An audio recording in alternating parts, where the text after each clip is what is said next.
We provide you the platform to turn your dreams into reality. Give wings to your aspirations with KR Mangalam University.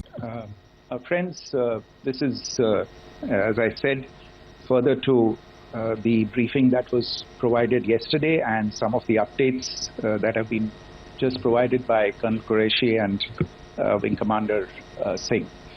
I thought that we would just put some of the aspects related to the events that started on 22nd April with the barbaric terror attack in Pahalgam into further context, because there is a certain amount of commentary that has happened with regard to the events since then.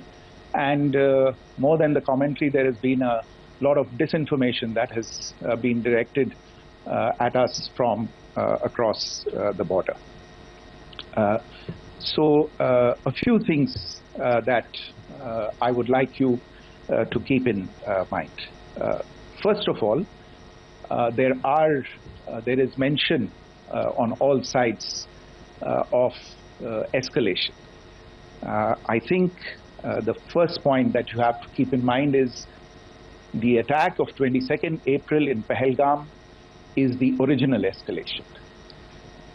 ये जो सिलसिला है जो हम देख रहे हैं आज की घटनाओं को लेके, ये 22 अप्रैल के पहलगाम के हमले से शुरू हुआ है.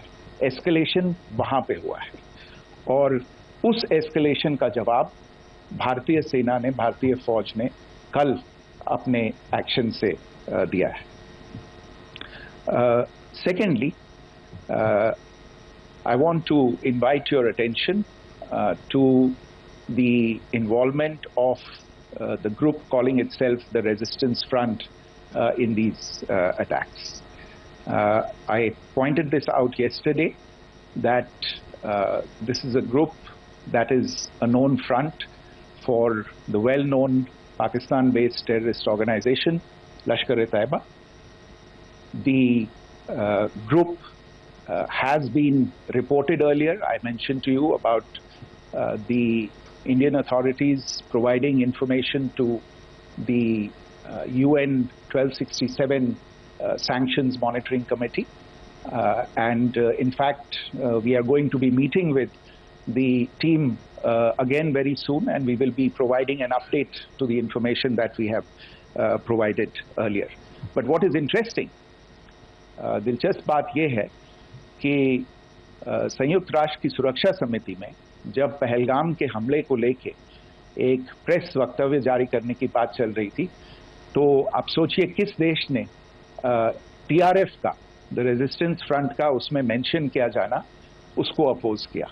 पाकिस्तान ने. This was after the fact that the TRF claimed responsibility for this attack not once but twice within a few hours after the incident on the 22nd of April, and then again on the morning of 23rd April. And it is perhaps only after the full gravity of the incident was realized by its masters and handlers across the border that it was managed to back off from this claim. Obviously, that retraction doesn't convince anybody. तीसरी चीज जो मैं आपसे कहना चाह रहा था, और कर्नल कुरैशी और विंग कमांडर सिंह ने कल भी बड़े स्पष्ट शब्दों में और आज भी आपसे ये बात साझा की है. जो भारतीय रिस्पॉन्स है वो नॉन एस्केलेटरी है, प्रिसाइज है, सटीक है, मेजर्ड है और कंसिडर्ड है.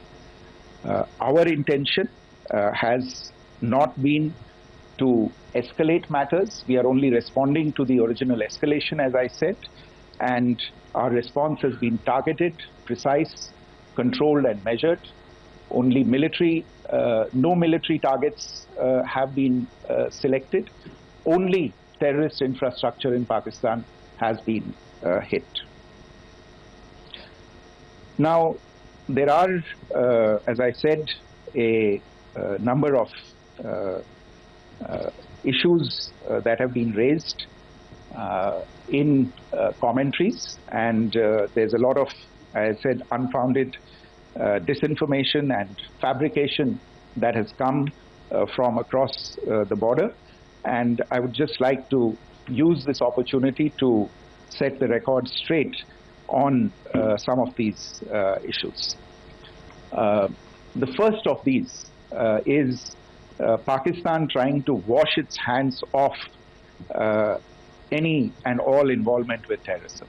I think the Pakistani information minister said there are no terrorists in Pakistan. And I think he was challenged on that in the television program that he was appearing on. But even if I partially repeat myself from yesterday, I think Pakistan's reputation as the epicenter of global terrorism is rooted in a number of instances where concrete evidence is available, not just to India, but to governments and authorities and agencies around the world. There are several terrorist attacks around the world where Pakistani fingerprints have been found. I don't need to belabor the point with regard to this audience about where Osama bin Laden was found and who called him a martyr. Pakistan has also for decades pursued cross-border terrorism into India with impunity, and as I said yesterday also, in order to deliberately mislead the international community, they claimed that the terrorist Sajid Mir was dead. They came under pressure, and Sajid Mir was then brought back to life, arrested, and is now apparently in Pakistani custody. Pakistan is also home to a very large number of UN proscribed as well as UN proscribed terrorists, as well as terrorists proscribed by a number of other governments in the world, including, of course, the Lashkar-e-Taiba and the Jaish-e-Mohammed, as well as their leaders, Masood Azhar and Hafiz Mohammed Saeed.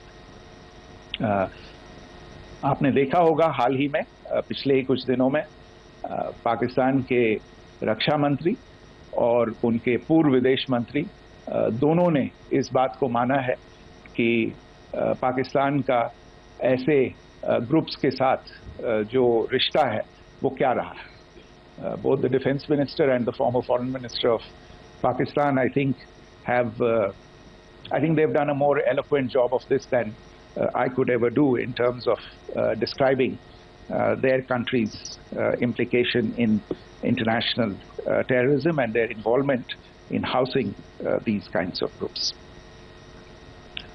दूसरा जो विषय है वो है पाकिस्तान का जो एक दावा है कि एक इंटरनेशनल impartial investigation होना चाहिए, एक joint investigative committee होनी चाहिए. These calls for jointly investigating this heinous and barbaric attack in Pahalgam. Again, I think you know the history well on this. You know the track record well, and it is not a bright track record insofar as Pakistan is concerned. In fact, in the pursuit of justice for the victims of multiple terrorist attacks, whether it be Mumbai in 2008, in Pathankot in 2016, or many others, but in particular for these two attacks, India had offered to cooperate. India provided forensic evidence and urged Pakistan to bring the perpetrators of these attacks to justice. We, in particular with regard to the Mumbai attacks of 2008, where a Pakistani Lashkar-e-Taiba terrorist was captured alive, India provided extensive information and evidence related to the involvement of Pakistani terrorists in this attack. Cases were registered, but you are all aware that these cases have not progressed, despite the formation of judicial teams, etc. And Pakistan has consistently stonewalled all efforts to move the investigation along. In fact, with regard to the Pathankot attack as well, a joint investigative team was formed. We gave access, unprecedented access, I should say, to Pakistani team to the site of the attack. Details of call records data and DNA, etc., were shared with Pakistan.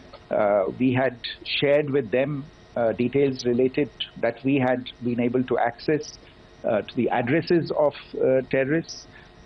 We presented evidence against the office bearers of Jaish-e-Mohammed who had conspired in the attack, and the handlers of the terrorists who facilitated them and guided them in. But there has been no movement on this. So in all of this, I think the experience has not been positive, and it certainly doesn't give us the confidence now to take at face value Pakistani assertions of wishing to participate in a joint investigation. These are just delaying tactics. These are just stonewalling tactics.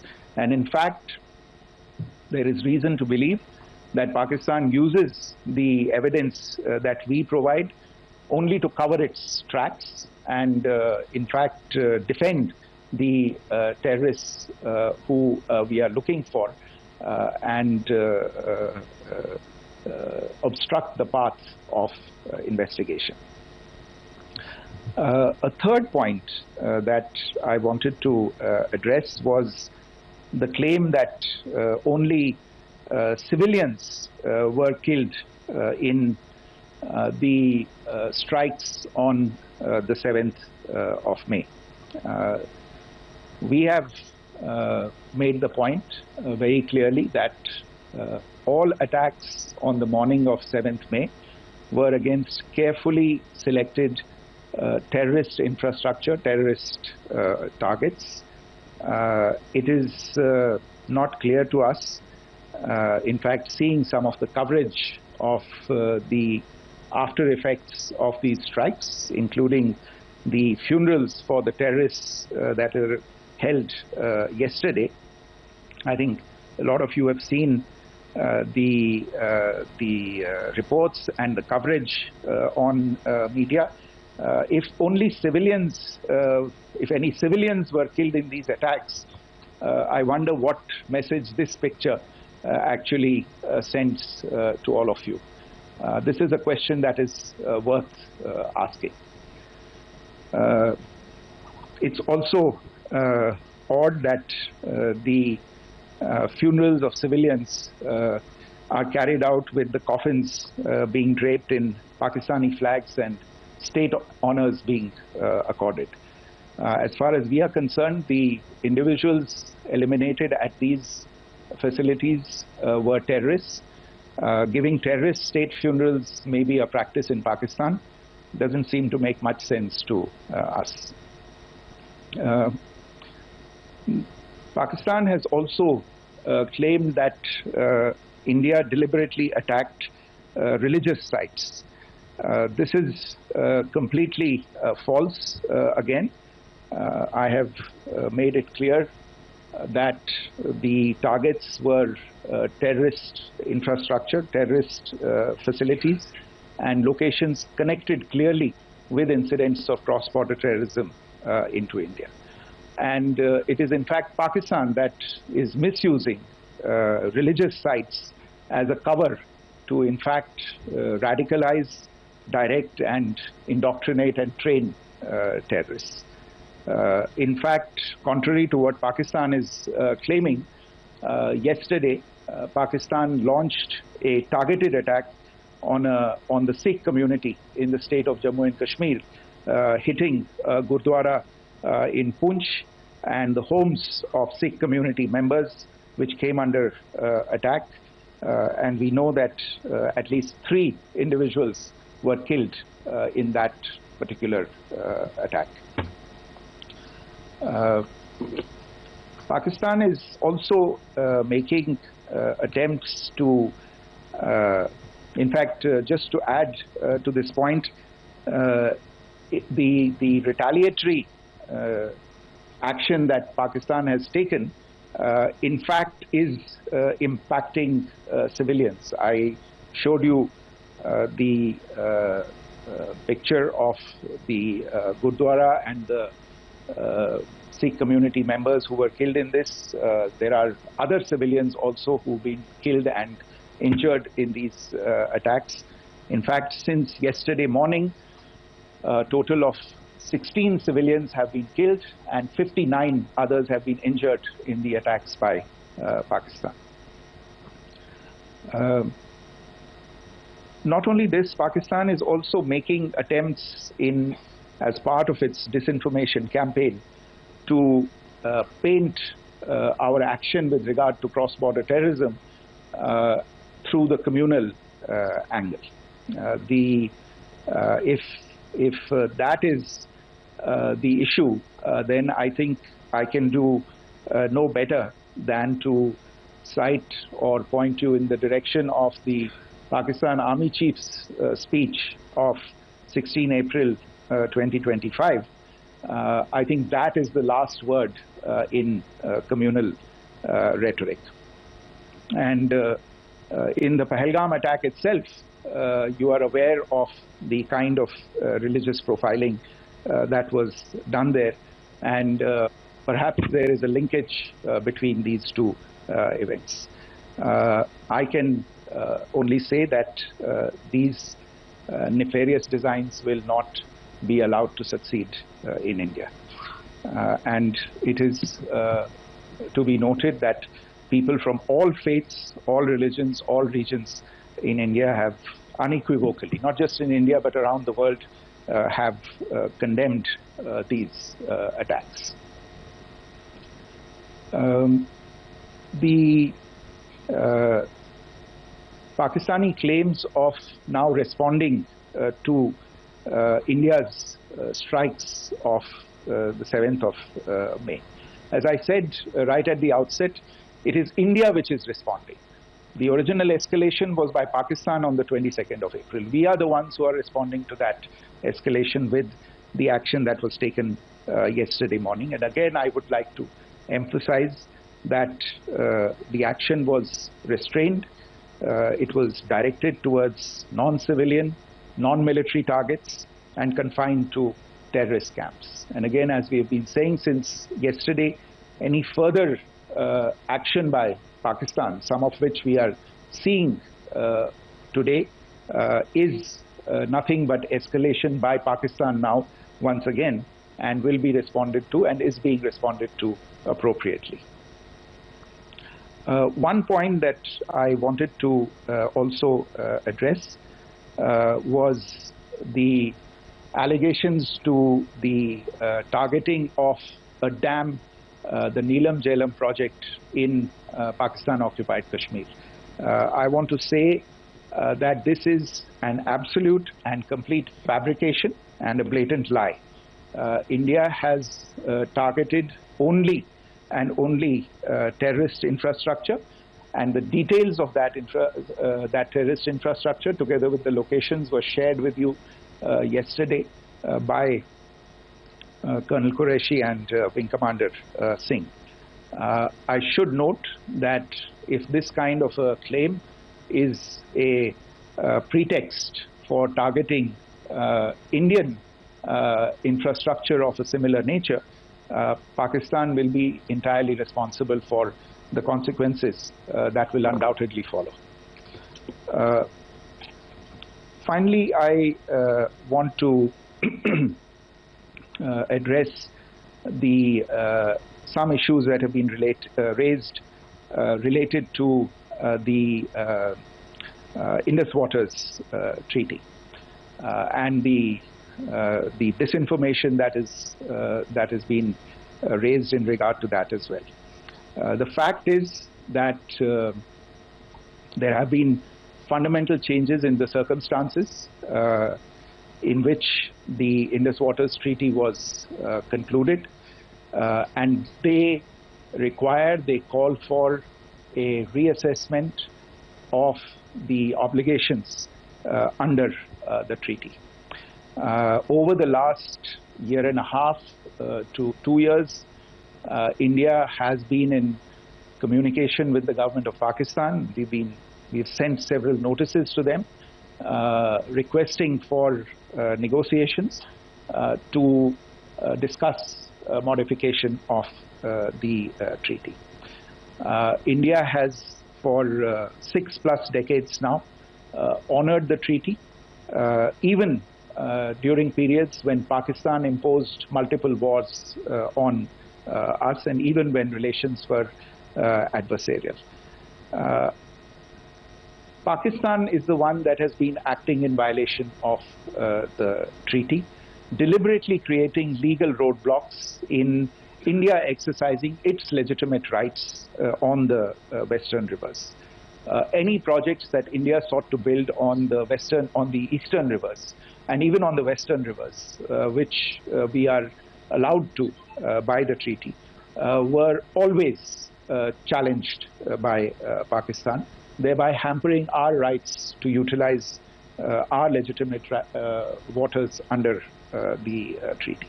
In fact, if you see, the preamble of the treaty itself states that the treaty was concluded in a spirit of goodwill and friendship.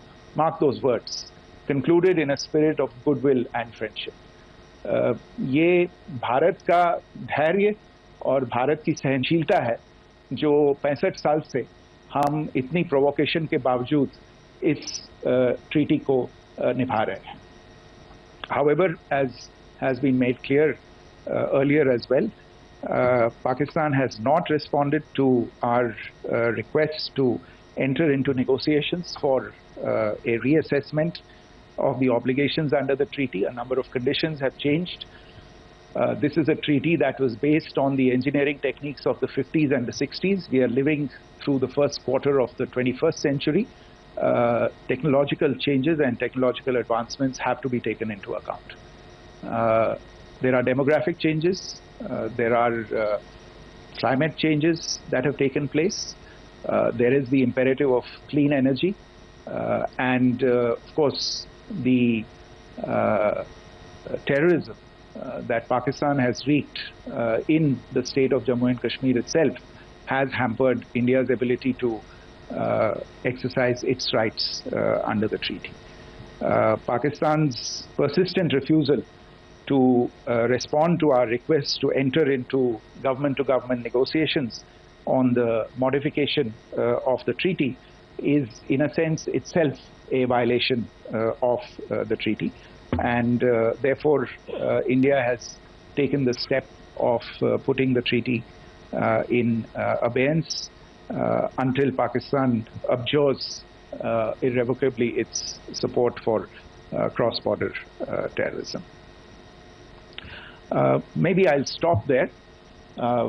I mentioned earlier yesterday as well that this is an evolving situation.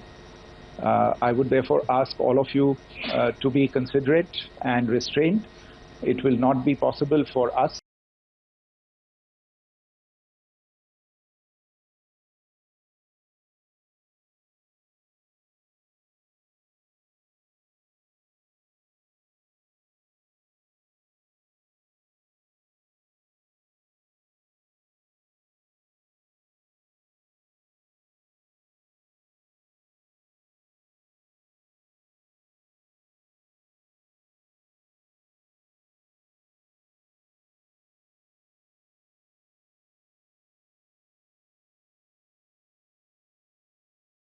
give our forces a better chances if in case of further escalation? And are there other air defense places as well at strategic location that were targeted?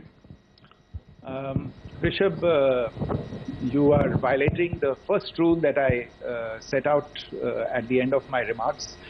The press release that has been issued by the Ministry of Defense today speaks for itself.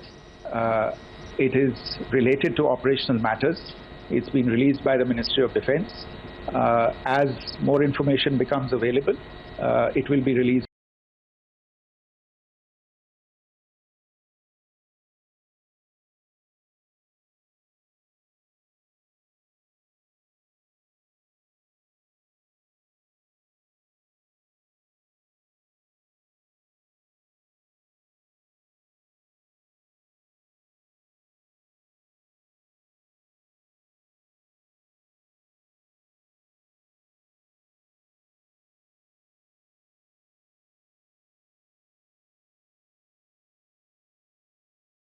advisors. Insofar as diplomatic relations are concerned, you've seen the steps that were announced in response to the following the meeting of the Cabinet Committee on Security on the 23rd of April. There are no further steps that are under consideration at this moment in time. Here, go ahead. Foreign secretary, मेरा नाम मनीष है, मैं TV9 Bharatvarsh से हूं और आपने खुद ही बताया कि कितना मिस इन्फॉर्मेशन क्रॉस बॉर्डर से आ रहा है, बल्कि ऐसा लग रहा है जैसे पाकिस्तान के प्राइम मिनिस्टर और डिफेंस मिनिस्टर तक भी प्रोपेगेंडा करने में मिस इन्फॉर्मेशन में आ गए हैं। वो कई बार तो ये तक दावा करते हैं कि हम 3 राफेल हमने गिरा दिया, इतने हमने मिग गिरा दिए, और जब उनसे पूछा जाता है तो वो कहते हैं कि सोशल मीडिया में हमने ये सब चीज़ें देखी थी। तो अगर आधिकारिक तौर पर अगर आप कुछ कह सकें इस पर, ताकि उन्हें भी समझ में आए कि इस तरह के प्रोपेगेंडा नहीं चलने वाला है। देखिए, जब सही समय होगा तो आधिकारिक तौर पे इसके बारे में सूचना दी जाएगी, लेकिन जो आपका प्रश्न है कि प्रधानमंत्री और उप प्रधानमंत्री और विदेश मंत्री, उनके रक्षा मंत्री इस तरह की बातें कर रहे हैं, तो इसमें अचरज की कोई बात नहीं है। आखिरकार ये एक देश है जिसने अपना इसका जन्म लेते ही झूठ शुरू हो गया था। 1947 में जब पाकिस्तानी फौज ने जम्मू कश्मीर पे दावा बोला, तो उन्होंने किसी ऐसे वैसे व्यक्ति से नहीं, संयुक्त राष्ट्र से झूठ बोला कि हमारा कोई लेना देना नहीं है इससे, ये लोग जो गए हैं वो तो कबायली हैं। वो तो जब हमारी फौज वहाँ पे पहुंची और UN के लोग, संयुक्त राष्ट्र के लोग खुद वहाँ पे पहुंचे, उन्होंने देखा कि वहाँ तो पाकिस्तानी फौज घुसपैठ करके आ गई है, उसके बाद पाकिस्तान को मुंह की देखनी पड़ी और उनको मानना पड़ा कि हाँ, उनकी फौज वहाँ पे कुछ समय से पड़ी हुई है। तो ये जो यात्रा है एक तरह से 75 साल पहले शुरू हो चुकी है, तो I am not surprise that this kind of disinformation is being indulged in. Yeah. Siddhant. So Siddhant from Beyond. Sir, we have seen a lot of negative comments coming from the Pakistani military of escalation. If tomorrow there is an escalation, there are strikes, we know one attempt has been thwarted, what will be the Indian response to those attempts of creating more escalation? Because it is looking like it's going towards more escalation. And my second question is, are any other world powers, essentially the P5 countries, the West Asian countries, reaching out to de-escalate the current situation? Look, on escalation, we've already made our stance clear. I mean, there are 2 basic points. First of all, it is Pakistan that escalated on the 22nd of April. We are only responding to that escalation. And then what we have said yesterday and what my colleagues have said today, that now if there is an attempt at further escalation by Pakistan, it will be responded to in an appropriate domain. And therefore, the choice is entirely that of Pakistan to make.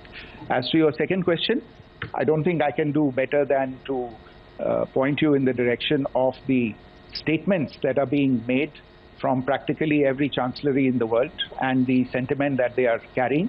That sentiment essentially, and for the major portion, is support for the government of India in the context of the condemnation of the terrorist attack in Pahalgam on the 22nd of April. There is wide recognition of the government of India's right to respond to these attacks in self-defense, and of course a desire to ensure that there is not further escalation. I think these statements speak for themselves. Yeah. So this is Mausami from India Today. Now in the all-party meeting, we have learned that the defense minister has said that, you know, in the operations in Sindoor, almost 100 terrorists were killed. Would we have any details about what is the number like, and also about if there were any big faces, masterminds, terrorist masterminds who were in fact killed? There is also a report that Masood Azhar's family's 10 members have been killed, and Rauf Asghar, who was actually the mastermind of Pulwama, he's also been badly, severely injured. I don't have information at this point in time to share with you on these issues. But as I said, I think, you know, there is so much information out there on television, in the news media, in social media, that it sometimes looks like a long time has passed since this. Please understand that slightly over 36 hours only have passed since this operation was undertaken.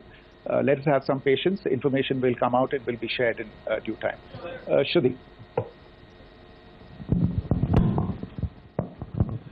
Thank you, Foreign Secretary. Shruti Ranjan from Bloomberg. Sir, could you give us any understanding whether India has moved the IMF or the World Bank to kind of, sensitize them about the the bailout that Pakistan has and, the kind of stuff that the Pakistan government is doing? Look, we have an executive director at the IMF. Tomorrow there is a meeting of the board of the IMF, and I'm sure that our executive director will put forward India's position. The decisions of the board are a different matter. You know the process through which they are made. But I think the case with regard to Pakistan should be self-evident to those people who generously open their pockets to bail out this country. And since you are from Bloomberg, I think you would have the data on how many IMF bailout programs have been, very good, thank you, have been sanctioned in the space of the last 3 decades. And I think you would also have an idea of how many of those programs have actually reached successful conclusion. Probably not many. So I think this is a decision that board members have to take by looking deep within themselves and looking at the facts. So we can, one last question, sir. Sure. One last question. Foreign Secretary, I'm Siddhant from CNN News 18. I would like to know, since it's an opportunity to speak to you, I would like to know the response coming from United States since last 3 weeks. Saudi Arabia, Qatar. In fact, Prime Minister Modi spoke to Qatar before the strikes that evening. Perhaps how do you read the support coming from these countries? Perhaps traditionally they were seen on the other side. This time around, their statements are strong worded. In fact, India-Saudi joint statement also had a very strong condemnation, strong worded condemnation. United States at all levels have condemned the attack and have extended support. In fact, Saudi Deputy Foreign Minister is in India. He just met EMS Jaishankar. Also, if you could shed some light on his visit, his meeting with EMS Jaishankar. In fact, we have also been told that he met Prime Minister Modi. Thank you. Look, all the countries that you named and many others, we have been in touch with them. The Prime Minister has spoken to a large number of world leaders. A large number of world leaders have called him, as have called the External Affairs Minister. As we speak, there are conversations going on today as well with world leaders. And your assessment or conclusion of the general tenor of these messages is very much on point. And I think this is a recognition of the fact, firstly, of the barbaric nature, the unprecedented nature and character and features of the attack in Pahalgam, and a recognition of India's right to respond to this. And also a recognition of the fact that in responding, we have been nothing but responsible and have done so in a restrained, in a measured, and in a non-escalatory manner. I think that counts for something. People have taken that into account, and that is what is explaining the kinds of reactions that we are seeing. And we appreciate the sentiments and the statements that have been made by the vast majority of world leaders. Yes, the Saudi Minister of State for Foreign Affairs is in Delhi. He had a meeting with the External Affairs Minister earlier today. I don't have further details at this moment, but if there are details, the ministry will share them at some point with you. Thank you. I think that's all we have time for today. We'll join you again soon. Thank you all. Thank you. News nation अब WhatsApp पर खबरों के ताजा update के लिए news nation के इस QR code को स्कैन करें।